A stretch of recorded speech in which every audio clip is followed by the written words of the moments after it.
Well, we've had a little bit of time to absorb, process through some of the Switch 2 news after that really wild direct we got.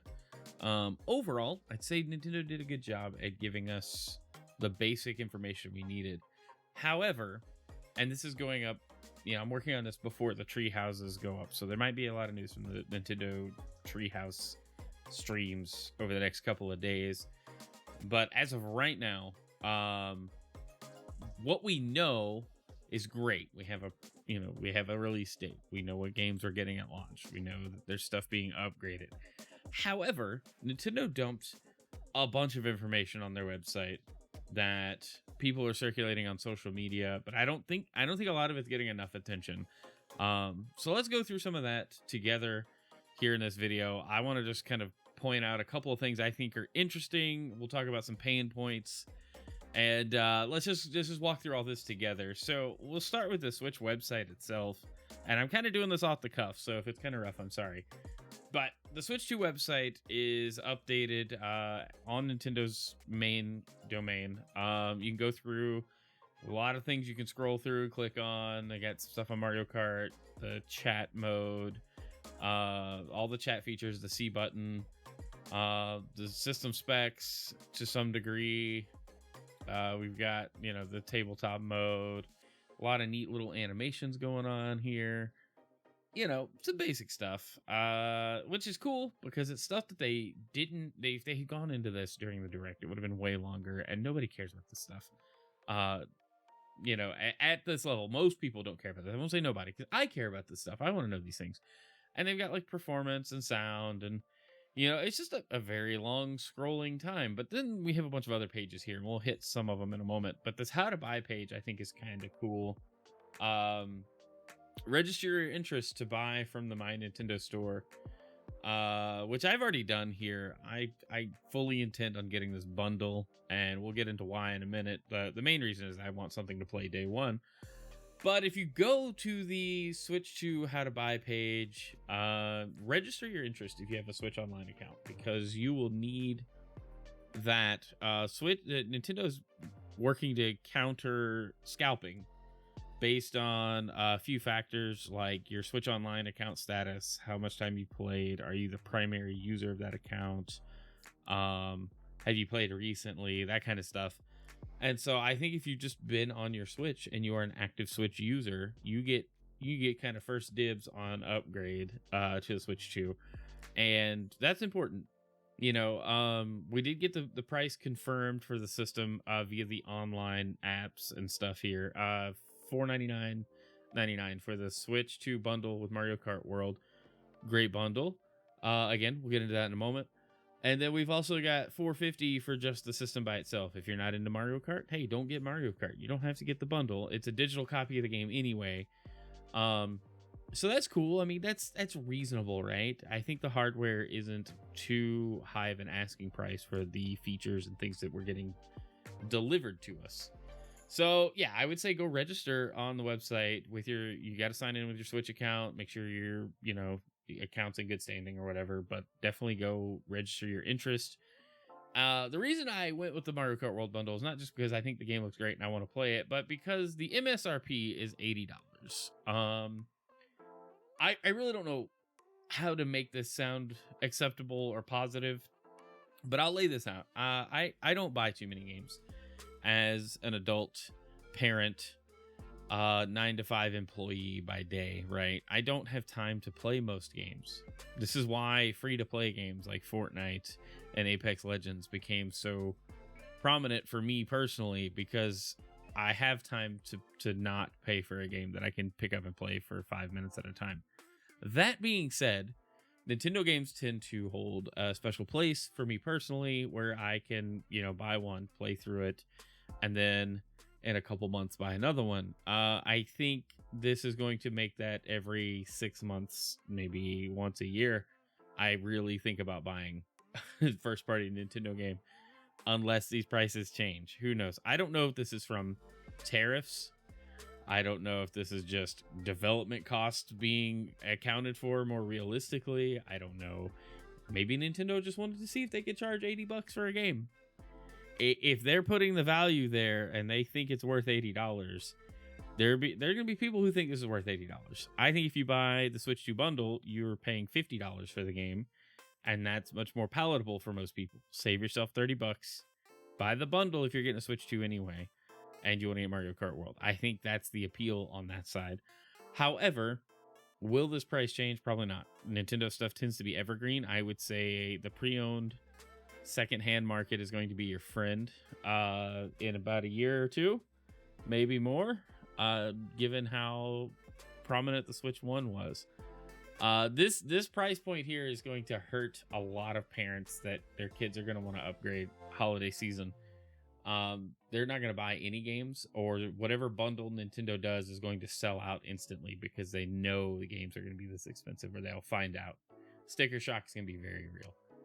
But I'm looking forward to Mario Kart. I mean, but okay. So we talked about the pricing a little bit. This seems to be like the MSRP for a bunch of Nintendo games. We might see some variable pricing depending on the game, kind of like we did with the Switch 1, though. I mean, Metroid Prime remastered was a little cheaper than Super Mario Wonder, right? And that was a remaster versus an all new game, but we still, Tears of the Kingdom was $70 when it launched, right? $60 when it launched, if I'm not mistaken. I don't remember. I just remember buying it and enjoying it. But it was more expensive for a Switch 1 first party game. So I think that was kind of our first taste of Nintendo testing the waters with pricing structures. And this is where we are. It does stink. As a parent, I cannot justify spending $180 on 2 games. And then I think this price point is why they leaned in on some of the game sharing stuff, because they know families, multi-Switch households aren't going to buy multiple copies for multiple children. Nintendo will be really fortunate if they get people upgrading all the Switches in their house. I'm doing one. I'm getting one, and should the need arise later, I will do 2. And then if they do a Switch 2 Lite, maybe get a 3rd one. But I don't know. It's highly unlikely. And it kind of depends on what my kid's into by then. I love video games. I will play video games. My wife plays video games with me. But not too many people with kids right now. They're going to still want those same video games, or, be all in on video games when they're older. My kid might grow out of it, and that's fine. Like, that's what she wants to do. That's cool. Right now she likes it. So that's also cool. That's why I bought her a Switch, because, hey, you can play your own games. You can play multiplayer with us. You have your own little space with parental controls. Great. Okay, so I'm not going to dwell on this. This does stink for a lot of people. I can speak from the parent perspective. I'm not a fan of this. So I don't know how many games I will be purchasing at this price or at launch. So, yeah. All right, let's jump to the next thing, though, here that the website pointed out I thought was cool. A breakdown of all the Switch accessories that we knew about or are just now learning about thanks to this website. We also got pricing on like the Pro controller, which they showed off and stuff. And so these are just first party accessories at launch that I thought would be interesting to talk about. The Switch 2 Pro controller, $80, which I think is the same price as the current Pro controller, with a few more features.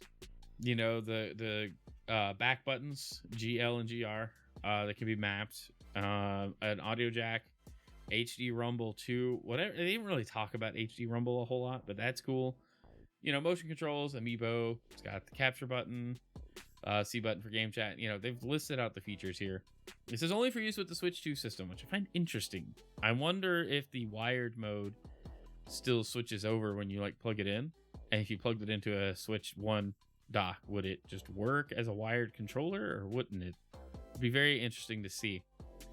I'm sure a lot of people will try this on launch day, by the way. But I would like to pick one of these up, but I may wait for a special edition one of these. I think that's a reasonable approach. But I do like the look and feel, at least the look of this thing. I like the idea it has the back paddles. The audio jack's super interesting, because I tend to use my Xbox and PlayStation controllers audio jacks when I'm staying up late playing in my living room, which is very rare, but when it does happen, I don't want to disturb my family trying to sleep, so I just put headphones on. Plus you get good virtual surround sound through headphones anyway, so again, added functionality. All right, the individual Joy-Cons, $90. That's not really a price increase from what I can tell, because I think the OG Joy-Cons are 80 or 90 bucks. They're expensive. It sucks, but it's where we are. So they you know, they got a few product shots here. They talk about, you know, we've seen the Joy-Cons. We know what they do. The charging grip, which we had one of these for the Switch 1. I didn't get one. I didn't see the point, but maybe with the Switch 2 it makes a little more sense if you buy extra Joy-Cons, because there's none of the docks or anything for the original Joy-Cons are going to work here, right? 35 bucks. That's just so it passes through power. I think it's a lot for some plastic that just passes through USB power. I'm interested in the aftermarket solutions for this. But I do like that you can charge your controllers while, you know, playing on them. The Joy-Con 2 wrist straps. So I find it weird that these don't come with the Joy-Con 2s out of the box. These are what would have been the rails on the Joy-Con 1s, right? This is 13 bucks. I don't know if I'm gonna pick these up. Maybe because my kid is young and impulsive and she might drop a $90 Joy-Con. I hope not. But interesting. I also feel like this might be a furniture saver kind of material for if you're using the mouse mode. Because this just kind of looks like it could be better on a furniture surface. I don't think a lot of people are gonna have mouse mats in their living rooms for the mouse mode, so that might help with, you know, dragging across a piece of furniture. Yeah, so that's cool. Joy-Con 2 wheels. I don't know if anybody buys these. I feel like these come out, but it's like, okay, whatever. 20 bucks for 2 of them. So, okay. Then they got other, which is just the camera for 50 bucks. The camera we all saw with the chat functionality, all the social features. It's a webcam. I don't know. There's not really any information here. I'll be very curious if you can hook this up to a PC and it's just a stock out of the box webcam that Nintendo put their own plastic over. You know, and it's just some generic like sensor and some other stuff. Cool nonetheless. I think the features are neat. I don't think I'll pick this up. I don't see myself using this. I mean, just as a streamer, content creator, I have my own camera that I would use for Discord calls. And I don't think I'll be using Discord on the Switch very much. I might play with it, but I don't think I'll be doing it very often. I think my kid figuring it out might play with some of her friends if they also get Switch 2s, which I don't know. I'm gonna buy one for myself and to share with my family, but it's primarily for me, right? So we're not doing the camera thing. Switch 2 dock, 110 bucks. That's about what the dock cost the first time around. But this is a whole set. Power plug, HDMI 2.1 cable, or whatever, ultra high speed HDMI cable. I don't know if it's actually HDMI 2.1, but I feel like for variable refresh rate, or at least 120 FPS support, it's got to be 2.1. I don't know the standards anymore though. It changes so frequently that why even bother keeping up? But the dock with the, you know, additional stuff, LAN port and all that, it's great. You know, I think it's good. This may be the stopgap until getting a second Switch, right? Or a second Switch 2. Put a dock in the living room, put a dock here in the office, just move the system back and forth as needed. I mean, 110 bucks, that's a luxury purchase. I guess it's all luxury purchases, but I mean, it's a gaming video. So let's talk about it from that perspective. I might do that. I don't know. You could do it. Switch 2 carrying case, sure. I mean, it's a case. Don't really need it if it's going to stay docked. The all-in-one carrying case. I always think these are a little extra because packing the dock around is a lot.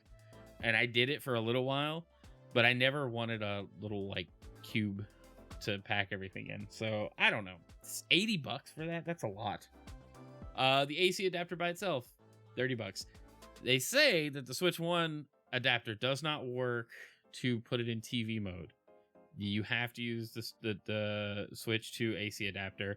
I don't know what like the output voltage is on it. I don't know what they've changed enough to say why, but I will say I trust Nintendo because I remember with the Switch 1, people were trying to use third-party aftermarket USB-C adapters and cable, and it just bricked some systems. So just trust Nintendo on this one. 30 bucks.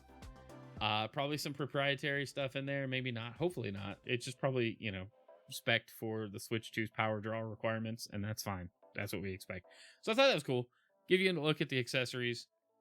You know, there was another page here. We'll just jump to it because we're talking about accessories. They also have in their support pages updated troubleshooting stuff. So they have a whole table of Switch and Switch 2 accessory compatibility, which I think is super important to go over. Mainly because your existing Joy-Cons will work. They can't be attached to the Switch, but they can be paired over Bluetooth, which is great. Your existing Pro controller will work. The NES controllers for Switch, Super NES, N64, Genesis controller. If you have any of these, they're all Bluetooth. They will work with compatible games. They will connect wirelessly. You can plug them in over USB to charge. So that's great. Nothing changes there. The adjustable charging stand. I don't know anybody bought it. I really don't know anyone with one of these, but it's not compatible. Cannot be used with the Switch 2. The OG dock. No. The AC adapter. Here's what I talk about. Due to differing power outputs, not possible to use Switch 2 in TV mode using this adapter. But they say it is possible to charge it when you plug it in directly to the Switch 2. So keep it for charging, I guess, if you're not selling off your Switch system to get a Switch 2. So good to know. I mean, fair enough. The OG HDMI cable. It's not compatible as the HDMI cable standards differ. In order to maximize performance of Switch 2, please use the HDMI cable included with Switch 2. So this will probably limit it from putting like this. If you use this one, you're only going to get 1080 60 at best. You're not going to get any HDR. You're not going to get a lot of the stuff just because HDMI can't carry that data to your TV. You got to have the 2.0, 2.1, whatever the spec is. Forgive me. Correct me in the comments. Let me know. Micro SD cards. They talked about this in the thing, but you got to have the Micro SD Express formatted SD cards. The hardware is different for the transfer speeds and everything. This was exciting. The GameCube controller adapter. Totally usable on the Switch 2. I'm actually excited by this because with the addition of GameCube games, now we can use wired controllers. I'm very curious how, like, if I connect a GBA via the link cable for the GameCube to this thing, playing like Wind Waker, will I be able to use the Tingle Tuner? I doubt it, but I want to try. I'm very curious. That would be insane if it worked. Which is also what I mean. The GameCube compatibility I could talk about in a whole separate video, but I'll just leave this here for now. This is cool. Obviously you'd still want to be able to play Smash with your wired GameCube controllers. There you go. Joy-Con strap. Well, it can't connect to the Switch 2 controllers. So that's that. Joy-Con grip and the charging grip also not compatible. The wheel, the leg strap. Apparently that can't be used with Joy-Con 2 controllers, which is weird because it feels like it would just slot in, but they are taller, so it probably wouldn't fit.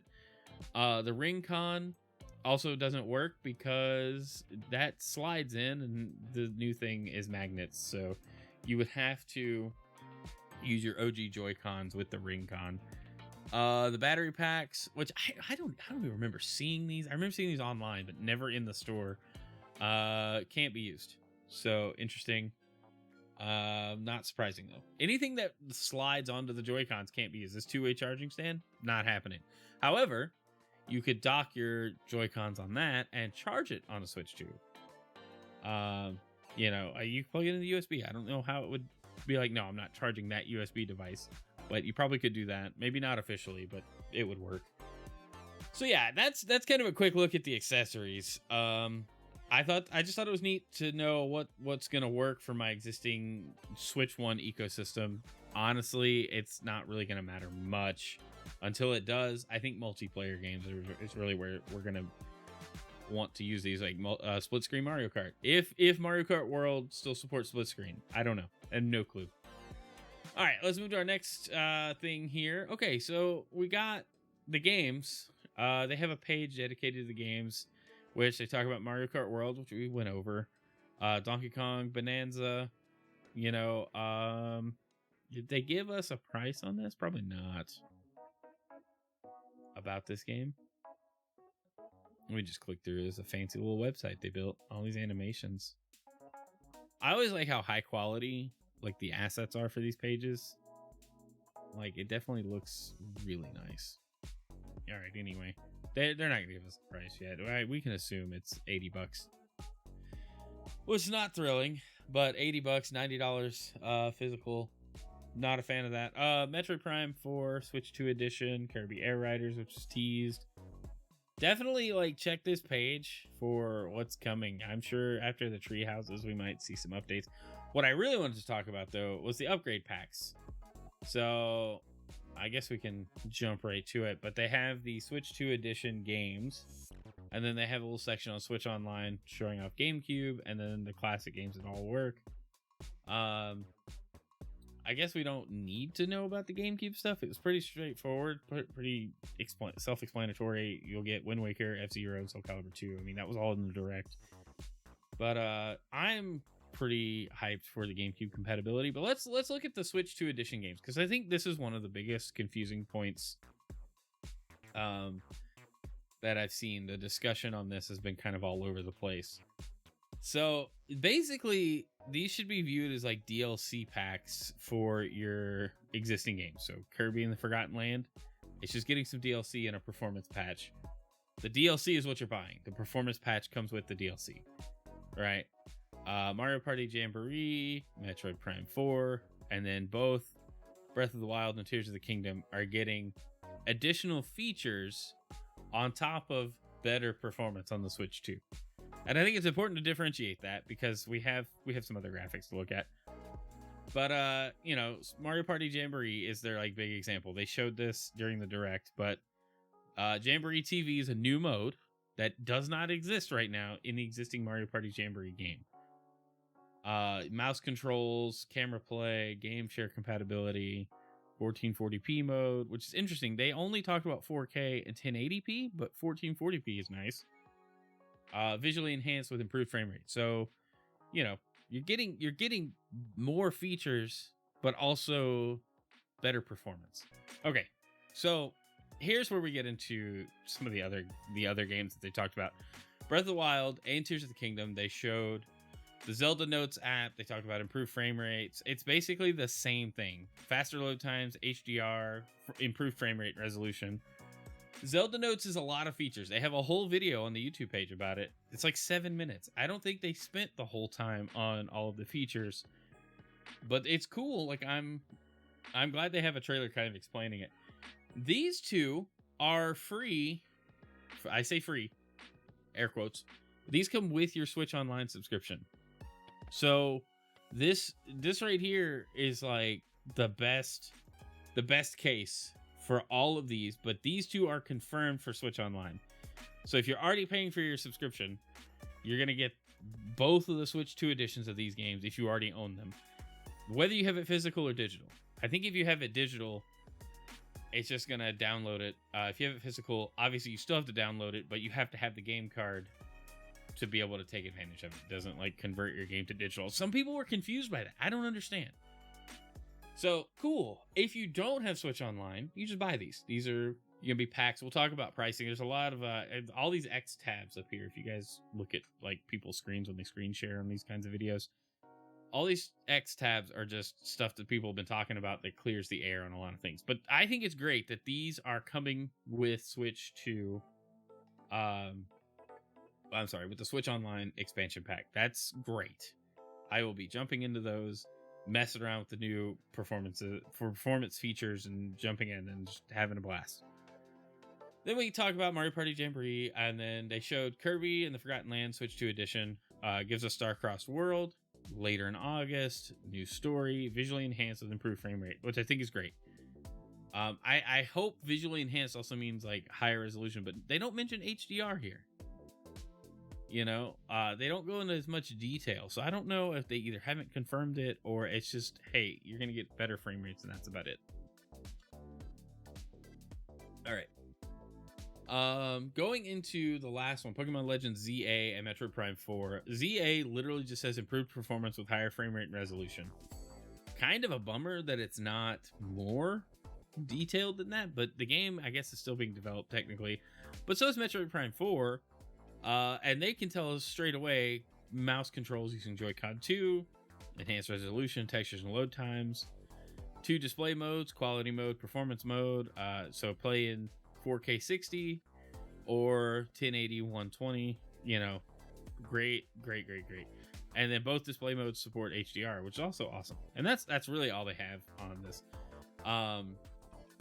As far as the games that are supporting this, I don't know if more games are coming, but I would hope. But then they talk about how do you purchase the Switch 2 edition.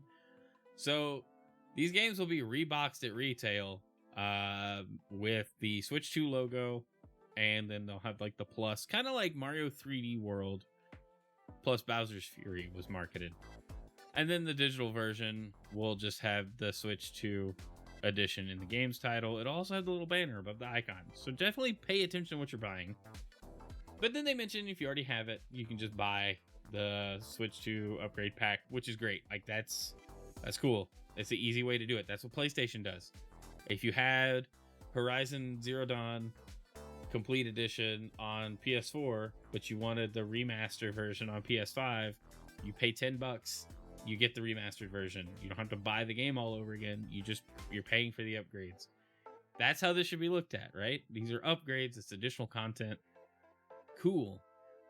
Then tell you how to purchase the upgrade packs, and then here's where they mention the Switch 2 edition, Breath of the Wild: Tears of the Kingdom, be included in Switch Online plus expansion pack. You know, that makes sense. That's cool that they are just like, hey, these are part of the thing. Great. All right, so let's get into some other unanswered questions then, because I don't feel like this is confusing. If you are confused, let me know in the comments. We can talk about it. Maybe I need to make an additional video explaining this. But this is just DLC and some performance patches. These two games not being out yet at all, this is great because if you have the Switch 2, just buy the Switch 2 edition by the time they release. If you don't have the Switch 2, just buy the Switch 1 edition when it releases, and then take advantage of the upgrade features later. You'll probably be able to buy the pack depending on what it is. You know, it's not clear whether or not these are going to have upgrade packs or not, right? I feel like they are because they're in this section. This will be, a $10 upgrade to the Switch 2 version. I think it's okay.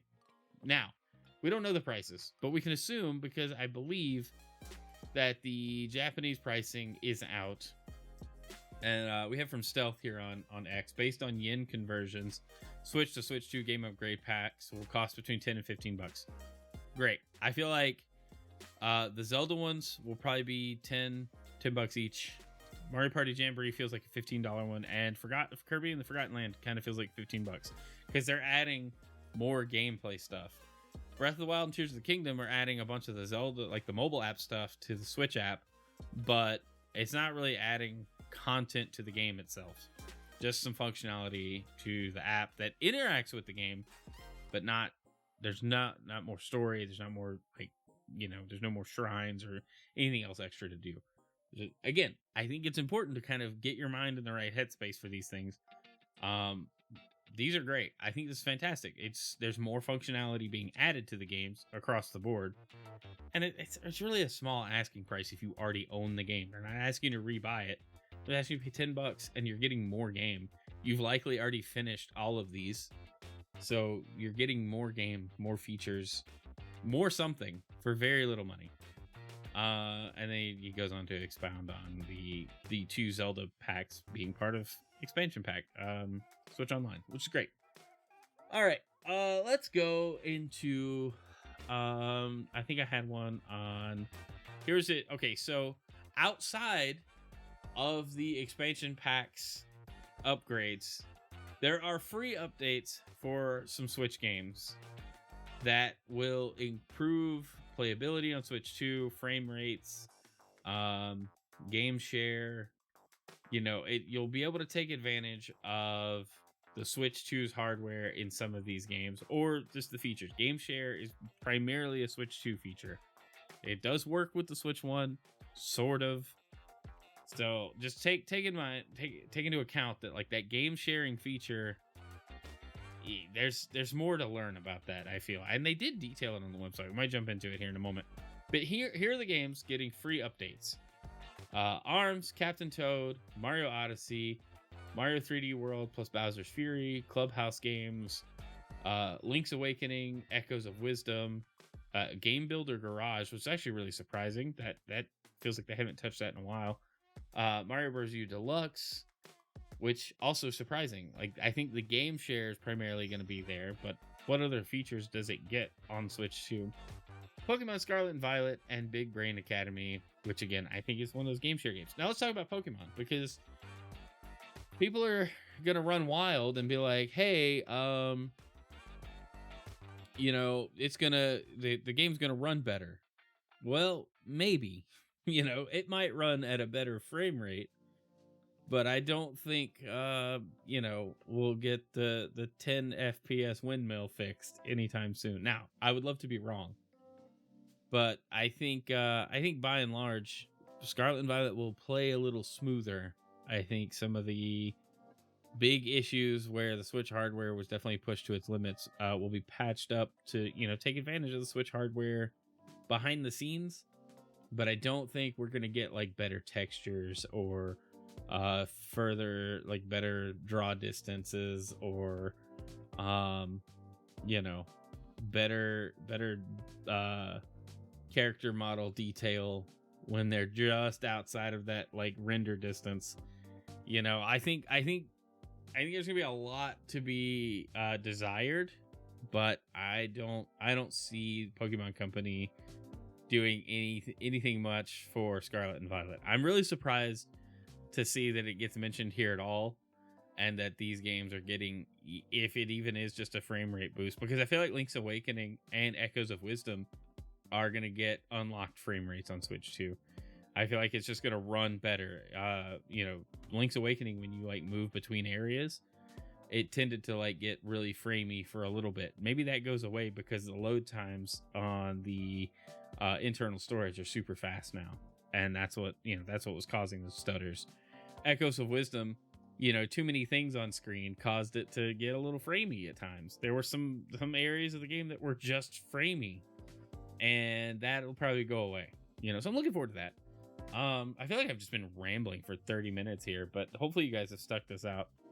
But that's cool, right? Like, that's kind of what I was hoping for, something like this, where it's like, hey, if I just pop Mario Odyssey in, it'll benefit from being in my Switch 2, and it's really the best we could ask for a lot. They don't have to do this, but they are, so I think that's super important to realize that a lot of this is great, and for extending the life of some of your Switch 1 games, if you are one to go back and replay games frequently, or you just enjoy playing games in general, and you maybe I haven't picked up Captain Toad Treasure Tracker. Maybe I want to now, because it'll be something else to play on the Switch 2, and it's not $90. Who would have thunk it? I've never played ARMS either.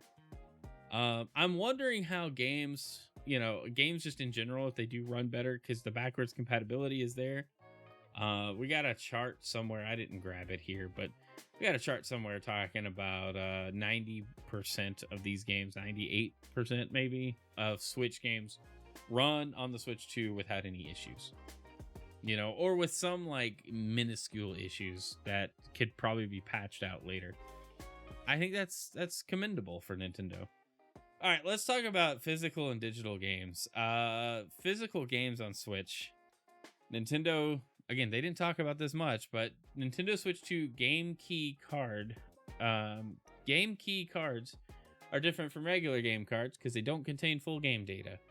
Instead, the Game Key card is your key to downloading the full game to your system via the internet. So basically, the Game Key card is your license to play a digital game. It's basically what the discs are on PS5 and Xbox Series X and S now. You pop that disc in, you still got to download some updates. There's a day one patch. Some of the games don't even have the game on the disc anymore. You just pop the disc in and that's your license. That validates it. So I think this is a way for Nintendo to keep distribution costs down and manufacturing for carts. Like that was a big thing with the Switch 1, was they weren't going to pay for more storage on the game cards because it was expensive. And here we are.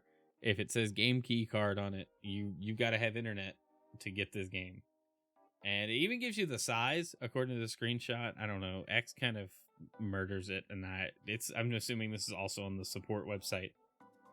But yeah, you just got to pay attention to the packaging, which I hate this. I hate that game art is going to be obscured by all of these extra little notifications.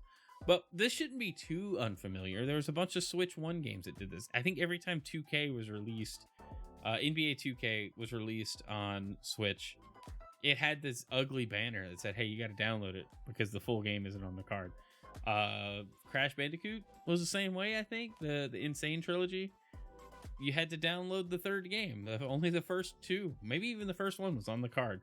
So this is just more of that. They're just officially supporting that now, right? And you can go and trade this in and sell it. It for all intents and purposes, it works as a physical game. You have to have the card in the Switch to be able to access the game, but it's downloaded to the internal memory on the Switch too. It's a double-edged sword, I guess.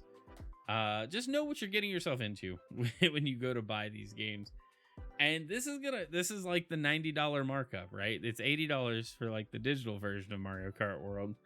But it's $90 for the physical, and you might not even get the game on the cart at this point. So I don't like that. I think it makes sense. It keeps costs low, but if game prices are going up anyway, just go all in. Just go all in. Don't worry about it.